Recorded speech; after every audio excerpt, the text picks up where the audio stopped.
Eu estou pensando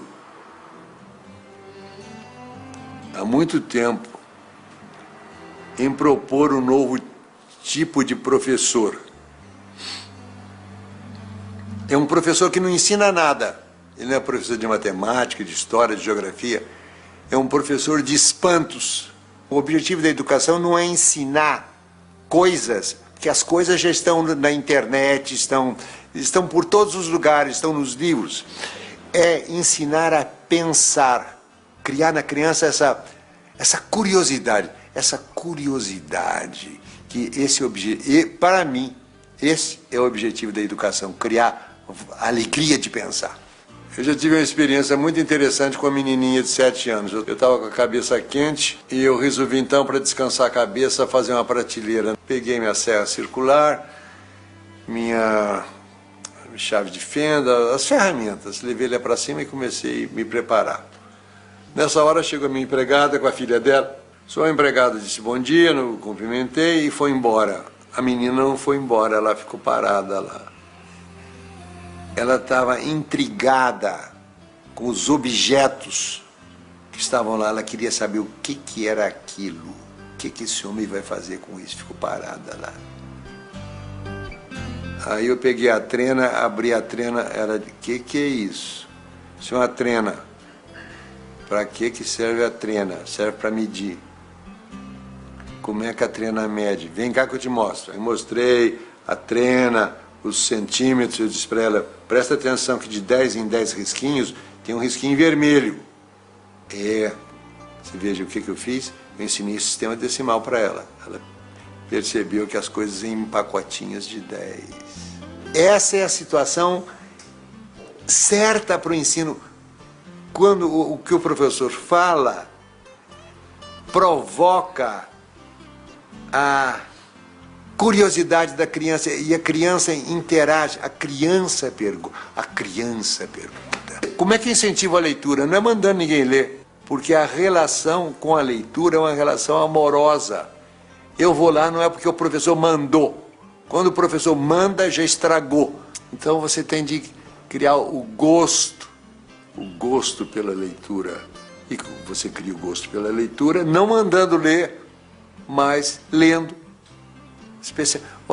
Uma hora muito boa para a leitura é quando as crianças e os adolescentes vão para a cama. Então a mãe se assenta ao lado e vai ler um livro. A missão do professor não é dar respostas prontas, as respostas estão nos livros, estão na internet. A missão do professor é provocar a inteligência, é provocar o espanto, provocar a curiosidade.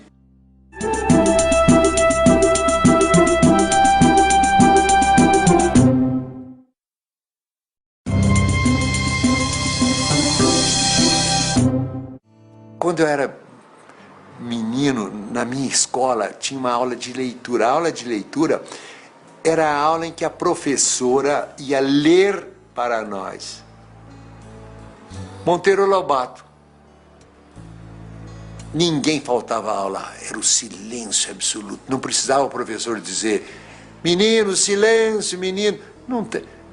Na escola não pode ter essa palavra silêncio, porque naturalmente, se a escola é boa, as crianças vão fazer silêncio porque elas vão gostar daquilo que elas estão fazendo. Frequentemente, os professores só têm que repetir aquilo que já vem nas apostilas. Recebi uma carta do menino. Querido Rubem Alves, li o seu livro O Patinho que Não Aprendeu a Voar. Aprendi que liberdade é a gente fazer aquilo que a gente deseja muito. Eu quero ser livre. Ponto, parágrafo. Tem uma professora que é demais. Ela manda a gente ler os seus livros e grifar os encontros consonantais e os dígrafos. O que o menino vai fazer com o encontro consonantal? Para que serve isso? Para nada. E dígrafo, para que serve? Para nada. Era preciso que os professores parassem e dissessem, não vamos seguir o programa, vamos fazer as coisas que são essenciais no ambiente em que a criança vive. Então, eu diria que os professores teriam que fazer sempre essa pergunta. Isso que eu vou ensinar serve para quê? descobri em Portugal uma escola que me impressionou muitíssimo, chamada Escola da Ponte. Escrevi até um livro sobre ela. A escola com que sempre sonhei sem imaginar que pudesse existir. Os professores estão junto com os alunos para ajudar os alunos. Essa ideia do professor ir lá dar uma aula, ficar na frente, os alunos copiando, isso não existe. Os professores são companheiros dos alunos. Não tem nota. Nota é uma inverdade. É uma inverdade, porque aquilo que o aluno produz numa prova não revela o que ele pensa. A gente precisaria ter uma educação ligada com a vida, porque é para isso que a gente aprende, para viver melhor, para ter mais prazer, ter mais eficiência, poupar tempo, não se arriscar.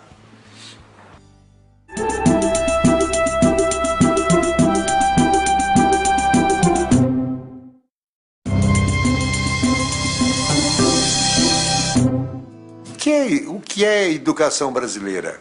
Os vestibulares é que determinam a filosofia de educação das escolas. Ou seja, tanto assim que nos livros de problema sempre aparece embaixo ITA 1987, Unicamp. Ou seja, é tudo orientado no sentido de passar no vestibular. Mas o que adianta passar no vestibular se dentro de 2 anos eu terei esquecido todas as coisas? Eu gostaria que a avaliação do ensino não fosse feita imediatamente depois de terminado. Eu gostaria que fosse feito 2 anos depois de terminado o ano. Porque o aprendido é aquilo que fica depois que o esquecimento faz o seu trabalho. Eu quero testar as meninas 2 anos depois. Eu fui o criador do vestibular novo da Unicamp. Eu e meus amigos. Nós estávamos cansados do vestibular de cinco escolhas múltiplas. Nós queríamos um vestibular que revelasse a capacidade de pensar do aluno. Nós queríamos medir a capacidade de pensar. Capacidade de pensar não é memória. Os idiotas podem ter memória muito boa. Aí nós chegamos à conclusão que a maneira que a gente tem de avaliar a capacidade de pensar de uma pessoa só tem um. Mandar fazer uma redação. A gente dava um tema, aliás, eram vários temas para você escolher um. Por exemplo, um tema: escreva uma carta ao presidente da República aprovando ou desaprovando o uso da energia nuclear. Não tinha resposta certa. Não nos interessava, só nos interessava que o aluno fosse capaz de pensar por conta própria.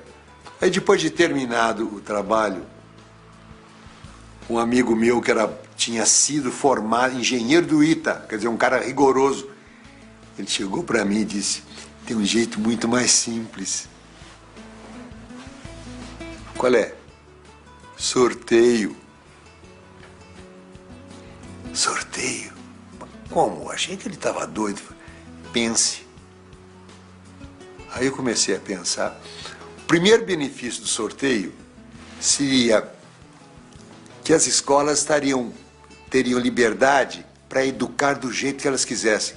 O terror do vestibular é que ele lança uma sombra negra sobre tudo que vem antes. Nós não somos movidos pelas ideias, nós somos movidos pelos sentimentos. Eu acho que a transformação da educação no Brasil, ela passa por dentro dos pensamentos e dos sentimentos dos professores. O professor é o ponto central de qualquer programa de transformação do ensino brasileiro.